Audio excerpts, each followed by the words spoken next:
اللہ کے محبوب صلی اللہ علیہ وآلہ وسلم کی مبارک آنکھیں سیاہ، بڑی اور طبی طور پر سرمگی تھیں اور ان میں سرخ رنگ کے ڈورے بھی تھے۔ آپ صلی اللہ علیہ وآلہ وسلم کی آنکھیں سیاہ تھیں جو خوبصورتی کی علامت سمجھی جاتی ہیں۔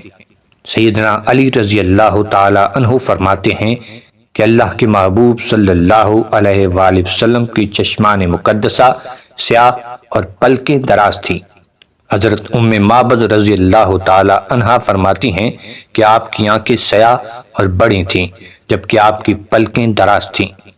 حضرت جابر بن سمرہ رضی اللہ تعالی عنہ روایت کرتے ہیں کہ اللہ کے محبوب صلی اللہ علیہ وآلہ وسلم کی آنکھوں میں سرخ رنگ کے ڈورے تھے۔ حضرت جابر ہی روایت کرتے ہیں، میں جب بھی اللہ کے محبوب صلی اللہ علیہ وآلہ وسلم کی طرف دیکھتا تو سمجھتا شاید آپ صلی اللہ علیہ وآلہ وسلم کی آنکھوں میں سرما لگا ہوا ہے، حالانکہ سرما لگا ہوا نہ ہوتا تھا۔